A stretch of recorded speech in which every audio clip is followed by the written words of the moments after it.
Atenção internautas de todo o mundo, para o toque de 5 segundos.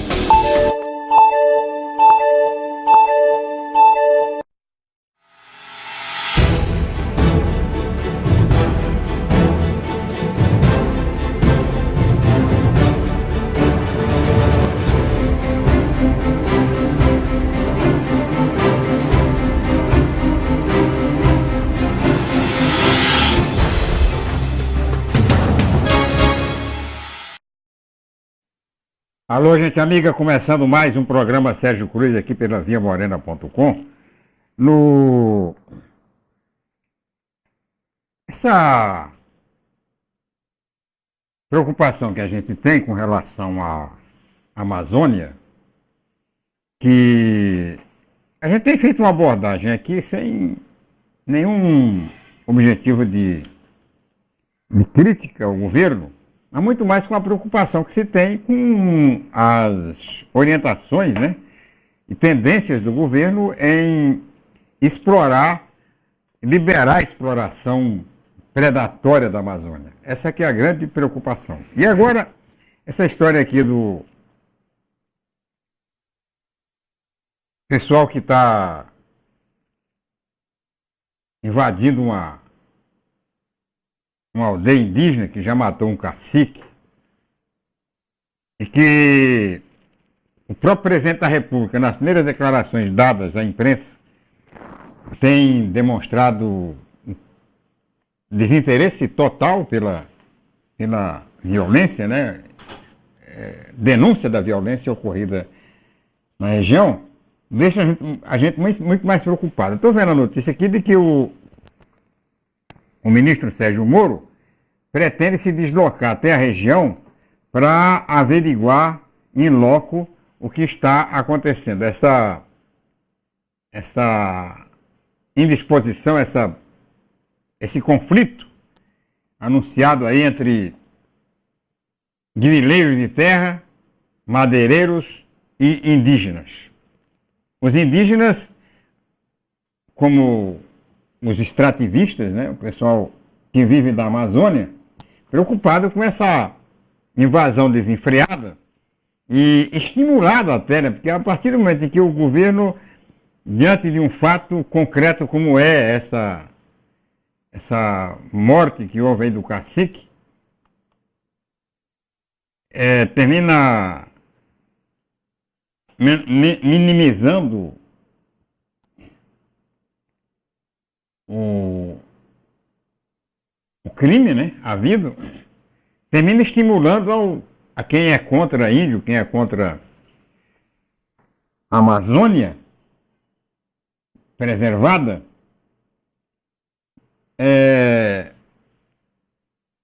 a invadir, né? Estimula, não, vai lá. O presidente fala, não está muito bem explicado isso. Está muito bem explicado, mataram o cacique. Há denúncia de que estão os garimpeiros, né, são garimpeiros, estão nas proximidades já ameaçando invadir. O próprio ministro Sérgio Moro mostrando preocupação e querendo ir à região. Aí vem o presidente da República e fala, não, até agora não tem nada comprovado, tal.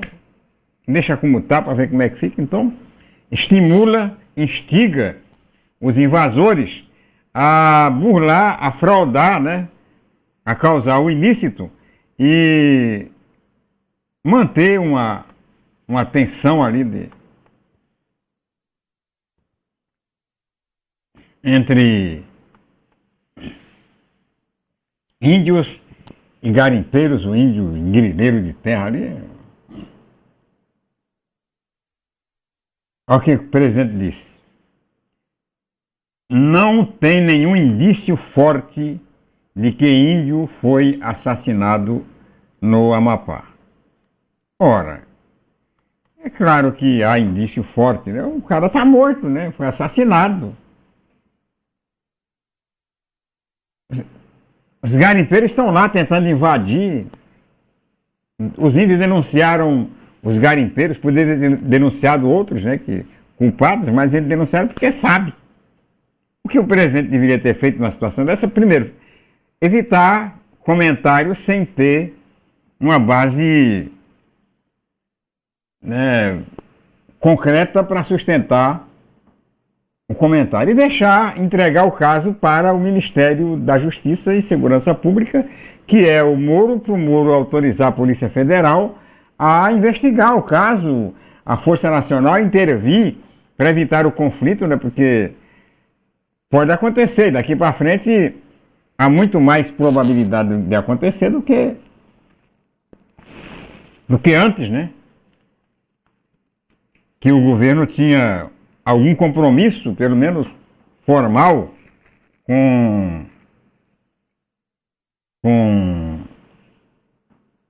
a preservação, em se prestigiar os índios, né, os indígenas e tal, e as pessoas que tratavam da preservação, que defendiam a preservação da Amazônia ou o desenvolvimento sustentado, né? Porque o que eu defendo para a Amazônia, o que eu defendo para a Amazônia, é o desenvolvimento sustentado, que custa tão caro quanto a preservação. O que é mais barato é a depredação, né? É o predador chegar lá, derrubar, tacar fogo, expulsar o índio, matar o índio, se for o caso. Quero agradecer as pessoas que estão ligando aqui no programa, através do Facebook, através das redes sociais, e assistindo o programa. Gostaria de que as pessoas que estão assistindo mandassem, né, compartilhassem aí para que a gente possa ter o maior número possível de pessoas envolvidas aí na divulgação, na difusão do programa, porque esse programa é um programa democrático. Muita gente acha que não, que a gente está aqui defendendo o interesse ideológico. Não tem nada disso. Aqui a gente, se a esquerda estiver errada, a gente fala que a esquerda está errada, se estiver certa, está certa. E mesma coisa com a direita. Tem nem esquerda nem direita. Aqui é um programa profissional que a gente procura abrir espaço para aqueles que são a favor do Estado Democrático de Direito. Aqui a gente é contra qualquer tipo de arbítrio, qualquer tipo de ideologia extravagante, né? Ideologia todo mundo tem, esquerda e direita é uma coisa absolutamente normal. Eu tenho dito aqui que você faz o centro, né? O centro democrático, aquele que realmente tem capacidade e legitimidade para governar, quando você consegue aproveitar ideias da esquerda e da direita. Aí você forma o equilíbrio das ideias. Mas eu falei e anunciei na rede social que abordaria a questão do Centrão. O Centrão é composto, em sua maioria, por políticos imediatistas, políticos fisiologistas.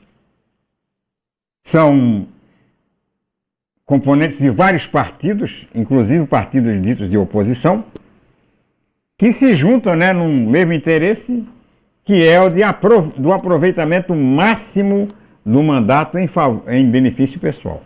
Esse é o Centrão. E que é a força que decide lá no Congresso Nacional há muito tempo. Desde, ou até antes da própria ditadura militar, que o Centrão é quem, né, mantém o equilíbrio sempre em favor do governo. Por que em favor do governo? Porque é o governo que tem aquilo que eles querem, né? Que é dinheiro, que é nomeação,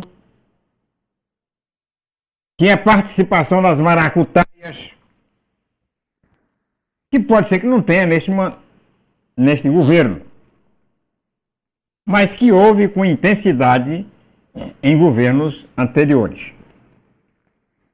Programa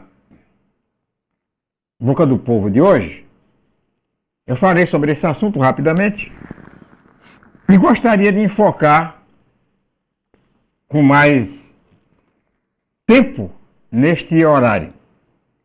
Tem mais tempo disponível, então a gente pode falar, pode ouvir as pessoas, ouvir os telenautas e ouvintes sobre o assunto. Tem aí uma polarização que está cada vez mais comprimida, né? Entre esquerda e direita. E um radicalismo que não tem tamanho. Se você dá uma notícia, faz uma crítica à direita, aí vem todo mundo contra você. Ninguém procura discutir a ideia. Não. Na rede social é assim. A rede social é conversa de botequim mesmo. Faz uma crítica, esperando, né, que alguém esclareça, aí já vem né, ninguém procura esclarecer, ou poucos procuram esclarecer, e a maioria vem de pau em cima de quem faz a crítica, a tentar desqualificar, tal. Coisa que eu já me acostumei, né, porque faz tempo que eu apresento programa, e faz tempo que eu uso a rede social, e tô aí, né, tudo começou com mais visibilidade, exatamente no governo aqui em Campo Grande, do Alcides Bernal. Alcides Bernal tinha uma tropa de choque mais ou menos parecida com essa do Bolsonaro, né, que não aceitava nenhum tipo de crítica. E o pessoal, a esquerda critica, a direita responde, e os clichês, né, e as palavras de ordem vão se desgastando, e daqui a pouco já não tem mais o que falar. A esquerda é o Lula ladrão, a direita é o Lula ladrão, a esquerda é o fascista, é onde está o Queiroz, e não passa disso, não tem passado disso. Enquanto isso, o Centrão vai entrando. O Centrão, que eu já falei aqui, que dominou as ações do governo durante a ditadura militar inteira. A ditadura se manteve a sua base parlamentar em cima do Centrão. É o Centrão daquele tempo que é o mesmo Centrão de hoje. Mudaram os nomes, né? Alguns, mas os métodos do Centrão continuam os mesmos. Métodos que foram utilizados também na Constituinte. Foi quando surgiu o termo Centrão. Exatamente para tentar se distinguir da esquerda e da direita, que polemizavam já na Constituinte. Não tinha na Constituinte a história do comunismo, né? Os comunistas, tal. Mas havia toda essa disputa entre os radicais mais à esquerda, que se diziam progressistas, e os radicais mais à direita, que se diziam conservadores, liberais, tal.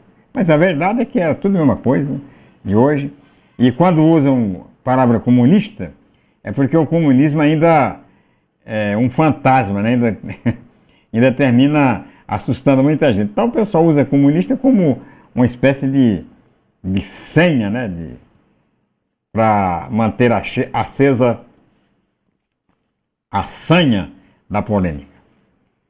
O Centrão mandou na Constituinte de 1988. Toda essa carta que foi feita aí foi feita com consentimento e aprovação do Centrão. Mesmo as propostas mais à direita, as propostas mais à esquerda, todas elas só foram aprovadas graças à negociação feita atendendo interesses do Centrão. Aí vem o governo do Fernando Henrique, ele conseguiu a reeleição, aprovar a reeleição graças ao Centrão. Lembra disso?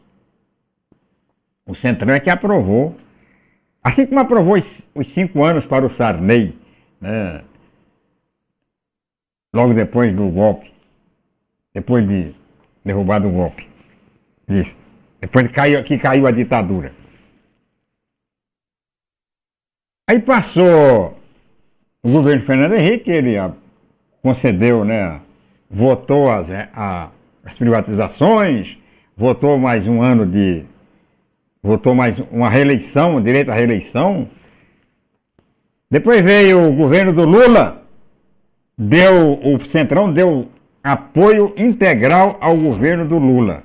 E toda essa corrupção que apareceu depois aí, ela foi cometida rachadinha, né? Rachadinha. 50% PT e partidos de esquerda e 50% Centrão. Quando eu falo partido de esquerda, me refiro aí ao PDT, que muito pouco apoia o governo do Lula, o PCdoB, o MDB,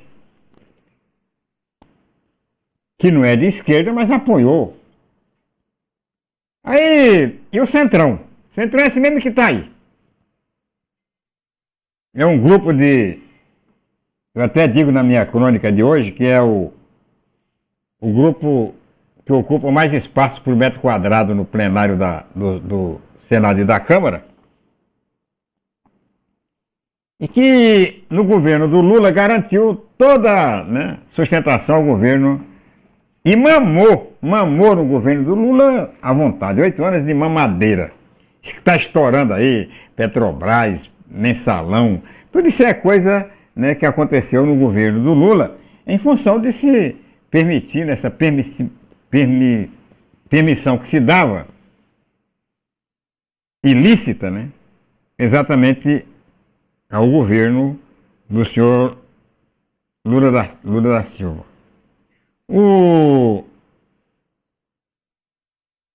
A Dilma, no governo da Dilma, ela aguentou 4 anos, em função daquilo que a gente já falou aqui 1000 vezes, a própria força de organização do PT, os resíduos da CPMF, ajudaram a Dilma concluir o primeiro governo. E no segundo governo, no início do segundo governo, o Centrão desmamou o PT. Tirou do PT. Caçou a Dilma, tirou do PT, entregou para o Michel Temer numa substituição legal e legítima, até porque o Temer era o vice-presidente. Aí deu sustentação ao governo do Temer, o Centrão. O Centrão que deu. Aprovou a reforma trabalhista, não quis aprovar a reforma da Previdência, porque também não chegaram aos limites aí de um acordo, porque o Centrão é tudo na base da grana. Ou seja, por mensalão, mensalinho, por emendas, né? Liberação de emendas parlamentares. Que eu falo, mas a emenda parlamentar não vai para o deputado, não vai para o senador, vai para onde ele indica, vai para o prefeito.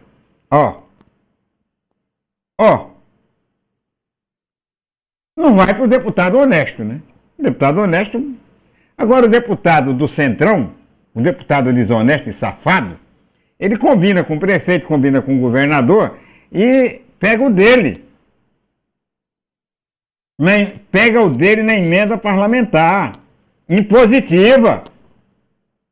Ou na emenda, ou nas nomeações de superintendências regionais. Hoje, por falar de hoje. Aí, o Sarney vai embora, o Temer sai, perde o mandato, acaba o mandato dele, entra o Bolsonaro. Bolsonaro não faz acordo com nenhum partido. Não. Aqui vai pela meritocracia. Quem é bom, eu vou escolher os ministros com a cara do presidente da República. Escolheu, sem problema, né? Aí vem a reforma da Previdência Social. Como fazer a reforma que tinha que ser aprovada pelo Congresso Nacional. De um lado tinha uma situação, partidos que votavam no governo por questão de princípio ideológico, e tinha uma oposição formada pelo PT, pelo PDT, pelo PSB, pelo PCdoB, pela Rede. Que os dois, né, as forças do governo e da oposição, nenhuma tinha condições técnicas de sustentar, né, de garantir a rejeição do projeto da reforma da Previdência. O que aconteceu? O governo correu para o socorro do Centrão. Houve muita dificuldade, muita modificação, muito vai e vem, mas o governo terminou aceitando a imposição do Centrão, que era a liberação das emendas. Aí vem o Bolsonaro, o pessoal, não, mas a emenda não tem nada a ver, a emenda, o governo é obrigado a pagar a emenda. Ele é obrigado, ela é impositiva. A emenda, e o deputado, o senador não tem nada, não ganham nada com isso, né? Porque a emenda vai lá para o município, ganha só prestígio. A emenda vai lá para o município e tal, o prefeito, o governo, vai lá para o estado, o governador usa como ele, de acordo com o que foi definido na própria estrutura da emenda. E o deputado só ganha o prestígio, vai lá, né, na inauguração da obra, vai lá participar. Mentira! Mentira! Tá? Mesma coisa que era no passado, é o rachidinho das emendas, tem tudo, continua tudo. E agora com muito mais intensidade, porque ficou difícil o tal do mensalão e do mensalinho, porque o Ministério Público e a sociedade está de olho. E o Centrão, aí o que aconteceu? Como é que eu vou me livrar da exploração, né, da sociedade, dos fiscais do governo, se eu faço um acordo com o Centrão? Criou-se, né, uma série de artifícios. Em verdade, o governo jogou isca, né? Várias iscas.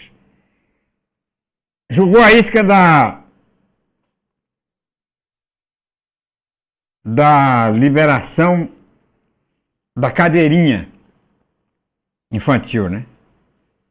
Aí foi todo mundo discutir aquilo ali. A reforma da Previdência está correndo lá. O Centrão está negociando a reforma da Previdência, tá os bolsonaristas e os lulopetistas brigando por causa da cadeirinha.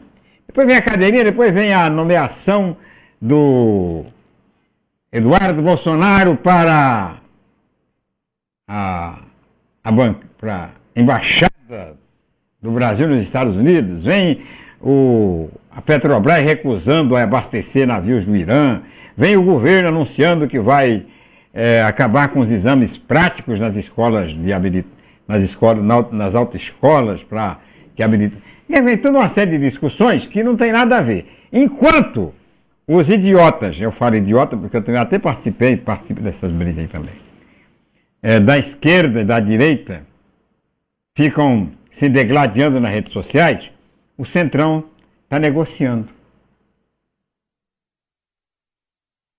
O Centrão, do qual faz parte, e é um dos dirigentes, o Rodrigo Maia, que é um tremendo sacripanta, que a própria situação, o próprio bolsonarismo abomina, usa, né? Usa, mas abomina. Está lá negociando com o governo. Liberação de emenda, nomeação de superintendentes nos estados. Quer dizer, o PSL, que dá força ao governo, que vota fechado com o governo, que é o partido do governo,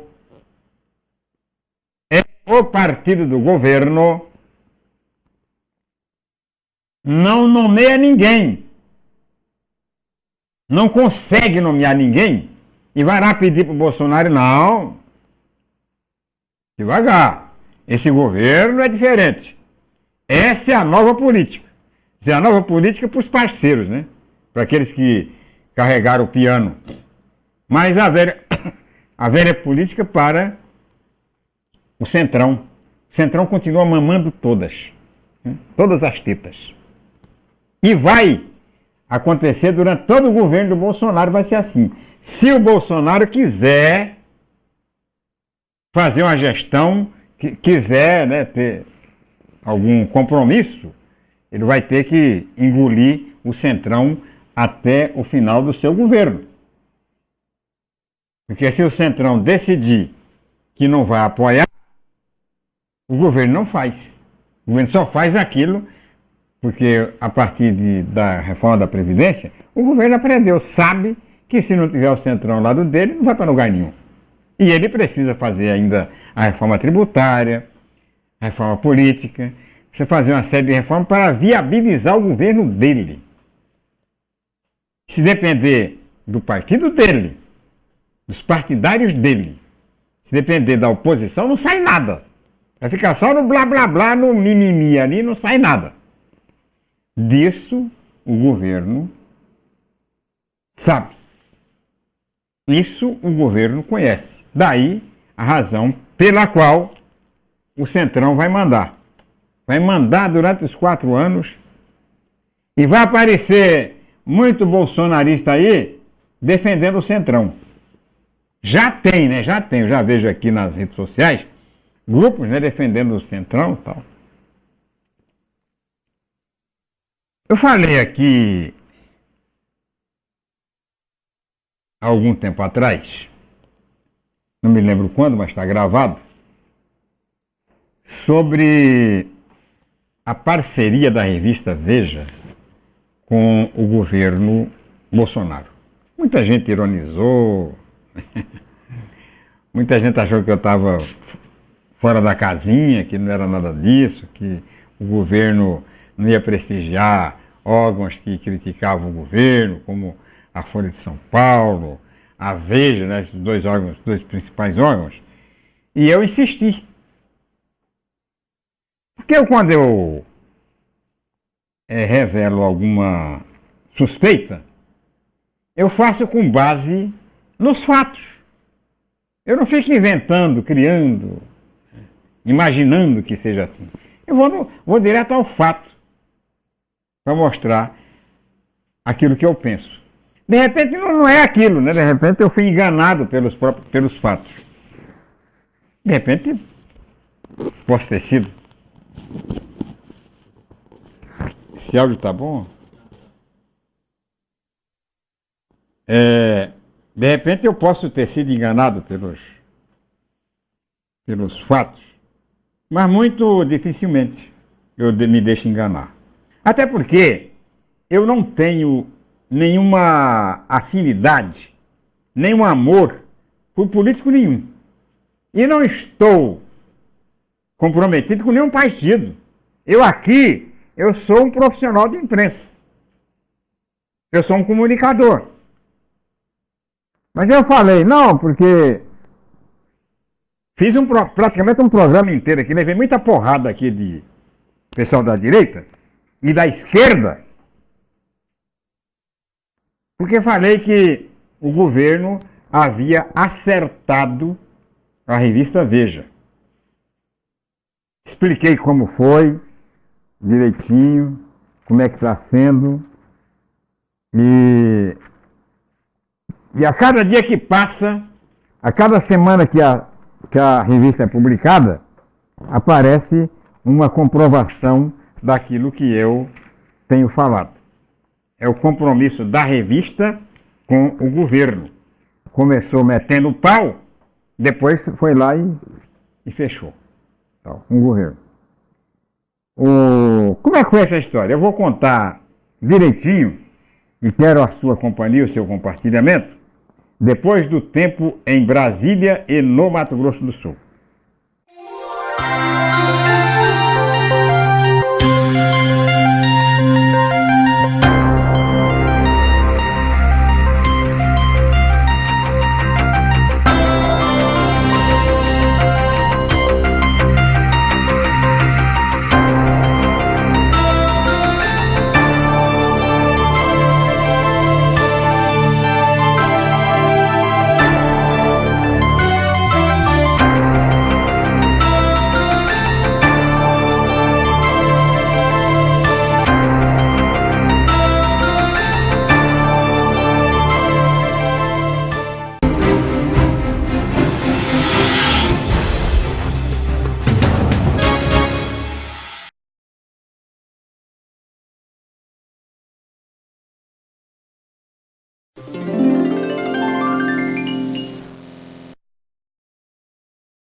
Quando o Heitor nasceu, eu fiquei na enfermaria com mais 5 mulheres, né?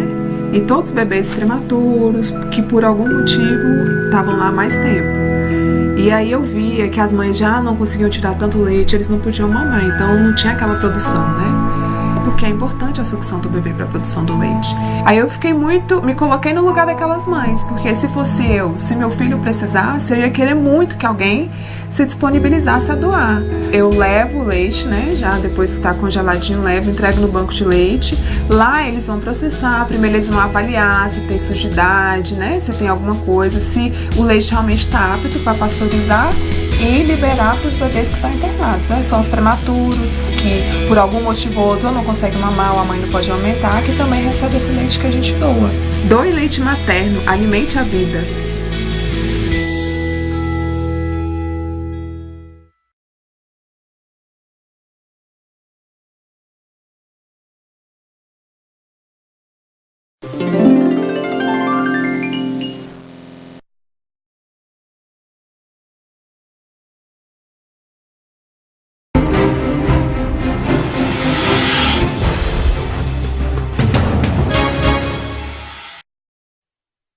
Muito bem, voltando com o programa Sérgio Cruz aqui pela viamorena.com, eu prometi voltar aqui ao caso da revista Veja.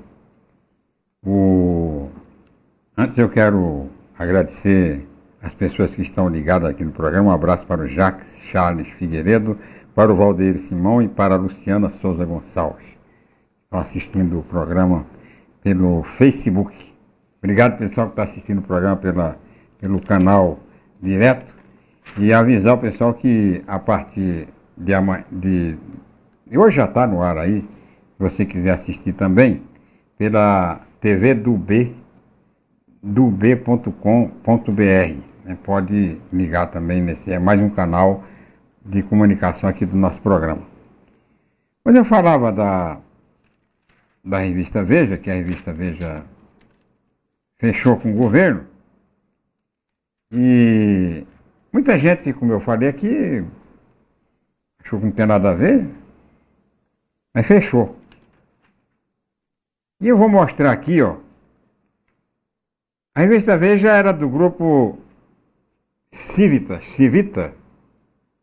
que era a dona do grupo Abril. O grupo Abril abriu o bico e foi adquirido pelo Banco Pontual.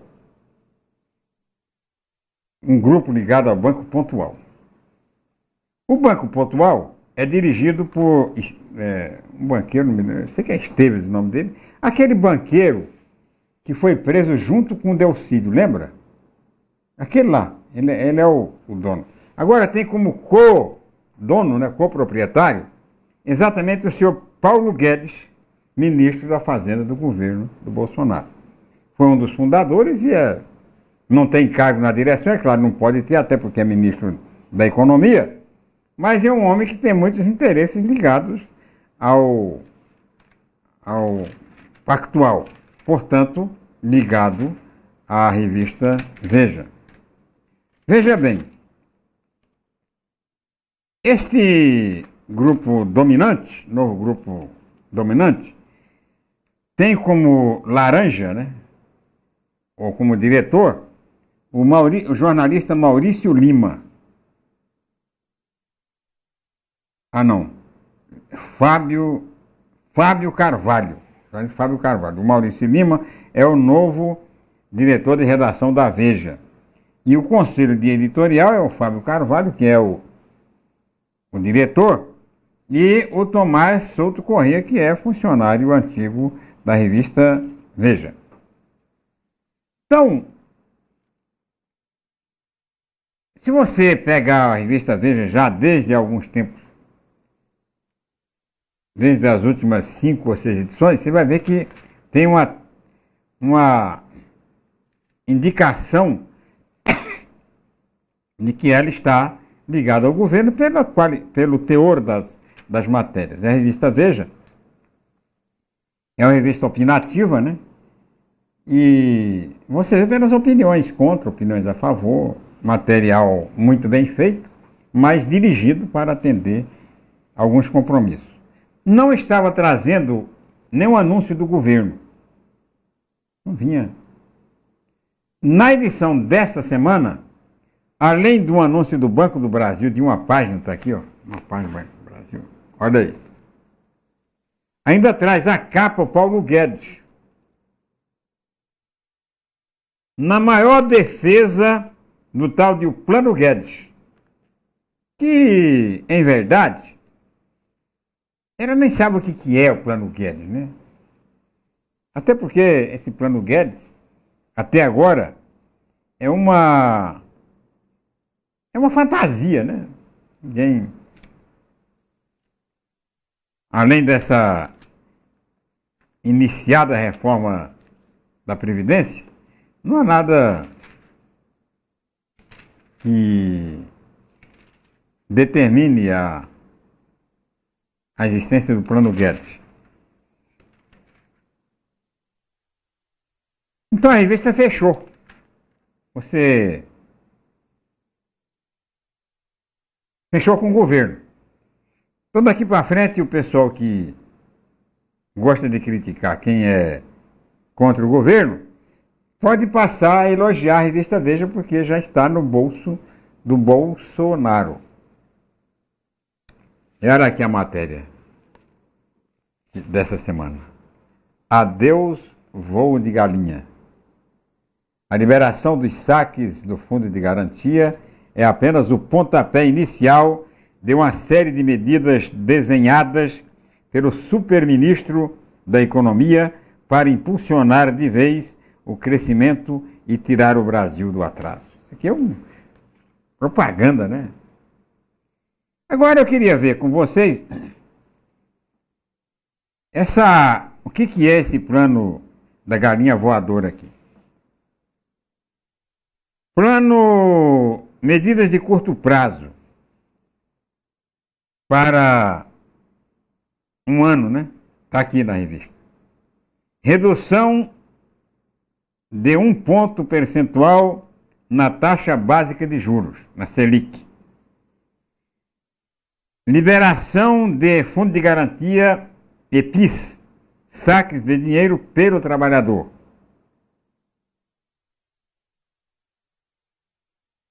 E a liberação de compulsórios, redução no valor retido pelo Banco Central em favor dos bancos.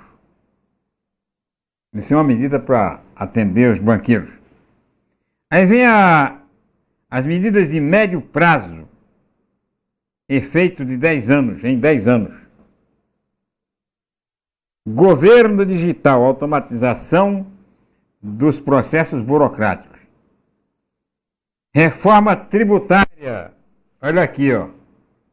Preste atenção na reforma tributária. Unificação de tributos federais, redução do imposto de renda e volta da CPMF. Falei aqui já seguidas vezes que o governo não tem saída. O governo precisa de dinheiro. E dinheiro o governo vai conseguir com a reforma tributária. Ele vai ter que criar um imposto novo que seja de movimentação financeira,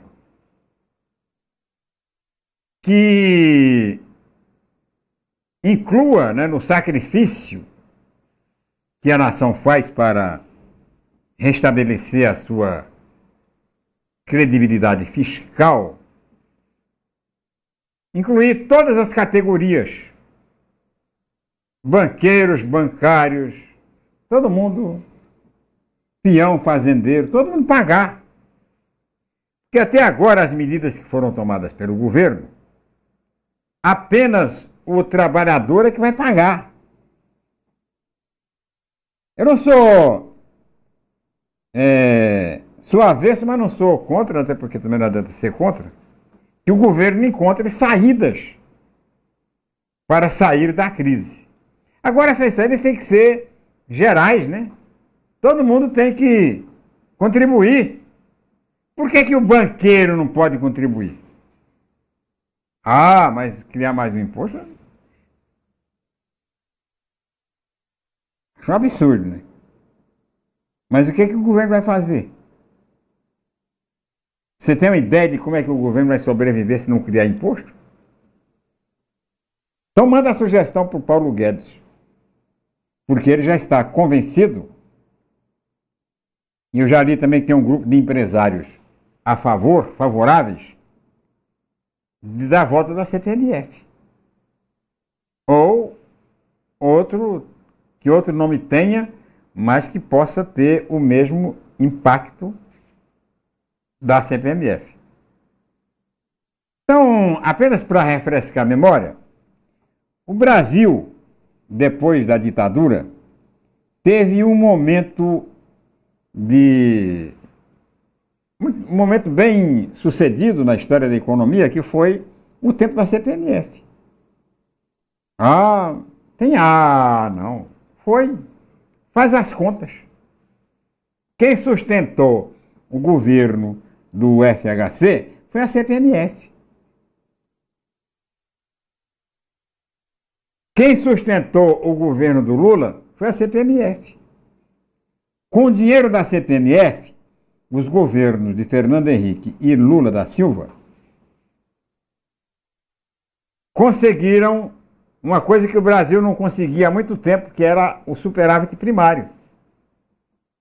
Dinheiro para pagar dívidas do Estado, dinheiro para emprestar para os parceiros da Cuba, Venezuela, partidos da África, tá? Equador, tudo para pagar o FMI, tudo dinheiro da CPMF. E o país entrou em parafuso exatamente quando acabou a CMF. No finalzinho do governo do Lula, acabou a CMF e a coisa começou a degringolar. Aguentou um governo da Dilma, você vê como é forte essa CPMF, sem cobrar a CPMF. Aguentou um governo da Dilma. Mas no segundo não teve jeito. Segundo, se tivesse recriado a CPMF, o governo da Dilma teria se sustentado. Porque os grupos conservadores que derrubaram a Dilma colocam acima de tudo o interesse econômico-financeiro, a economia. Quem derruba o governo é o fracasso na economia. E a Dilma fracassou exatamente porque não tinha CPMF. A mesma coisa que aconteceu com o governo do Temer. Não conseguiu fazer a reforma da Previdência, não tinha CPMF, manteve um equilíbrio financeiro de uma forma extraordinária por causa do Henrique Meirelles, que é o maior financista desse país. Que está faltando para o Bolsonaro um financista do mesmo talento do Henrique Meirelles. Então, pessoal, a história da revista Veja, a história tudo isso aí. É tudo isso aí que está contado aí.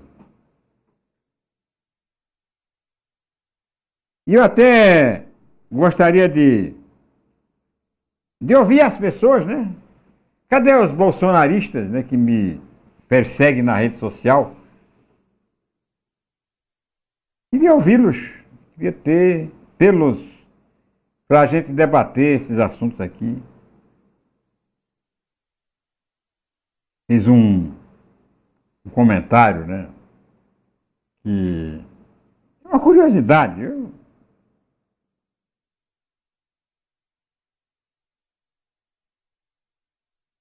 Estou vendo aqui, ó, uma notícia aqui de uma rebelião em presídios do Pará, estado do Pará, com 52 detentos mortos. O que apressa, né? O que apressa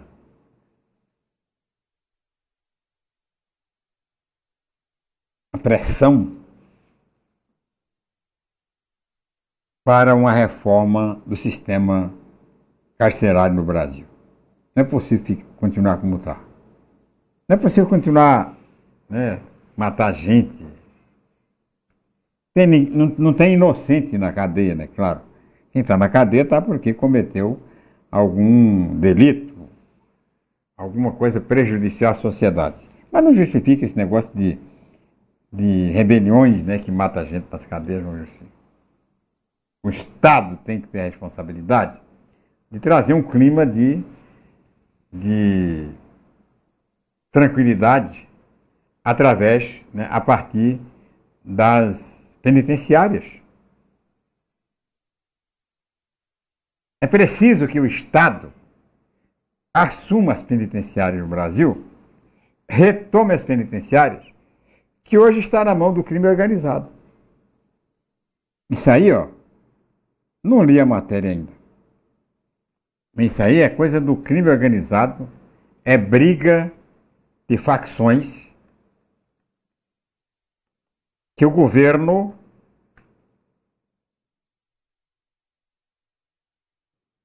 tem que assumir isso. O governo tem que debelar essas rebeliões. Não é tão simples, né? Mas assumindo o controle dessas penitenciárias que estão na mão do crime organizado. E aqui também, né?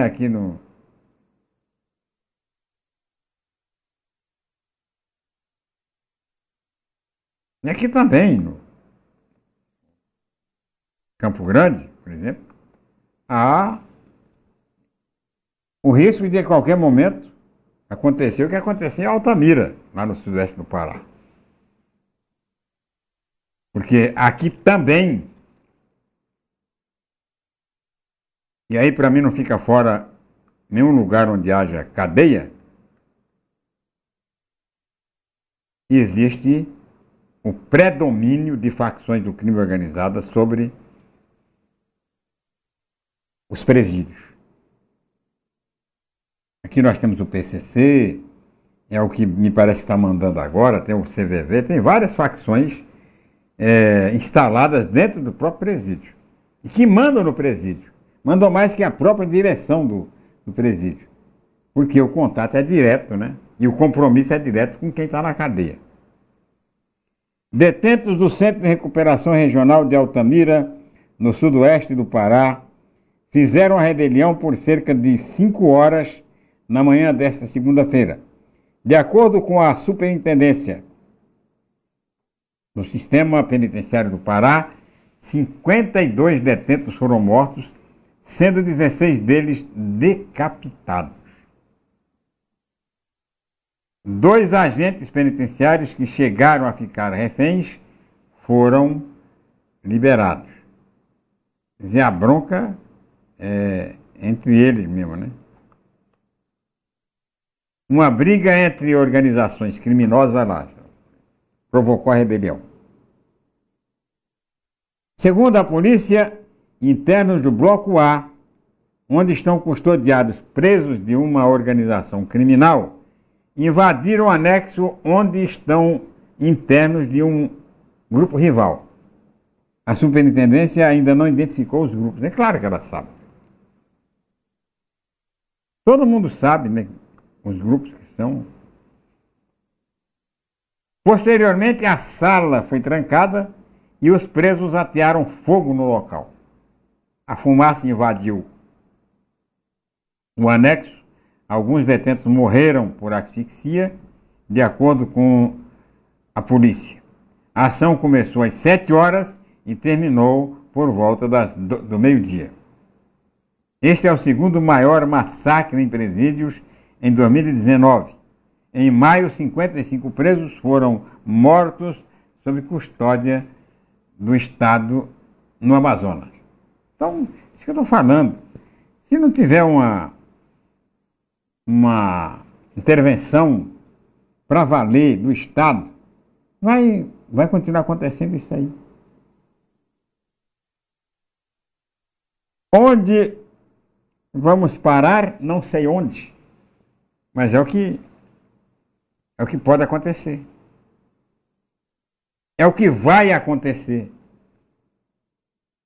É o que pode se transformar numa epidemia, sem querer ser alarmista aqui, em todo o país. À medida que esses grupos se fortalecem na fraqueza do governo em estabelecer políticas de tolerância zero, em estabelecer o mando, a gestão das prisões, tirando-o das facções. Não sei como é que vai ser feito, o troço está complexo demais para você ter uma ideia, mas o governo tem que tomar uma decisão, uma atitude, ou deixar como está e deixar se acabar, arrebentar. Agora, uma advertência séria. O que acontece dentro da cadeia tem enorme repercussão aqui fora da cadeia, com ou sem rebelião. Sem rebelião lá dentro, pode haver rebelião aqui fora. Rebelião comandada e controlada lá de dentro da cadeia por organizações criminosas. Então é preciso ter o máximo de cuidado. É preciso pisar em ovos para que o que está acontecendo no Pará, que aconteceu no Amazonas, o que está acontecendo no norte do país, não passe a acontecer como já aconteceu em São Paulo, Minas Gerais, tal. Então tem que tomar cuidado mesmo. Bem, mais uma vez, muito obrigado a todos vocês que participaram do programa, que assistiram, né? Infelizmente não chegou nenhuma pergunta aqui, nenhuma crítica, porque se não está chegando é porque o pessoal ou não quer participar ou está concordando com aquilo que eu estou falando. Mas eu quero ouvir a crítica, né, dos nossos telenautas, para que a gente possa transformar esse programa naquele que é a sua proposta, exatamente de provocar a discussão, o debate sobre assuntos do interesse do Brasil.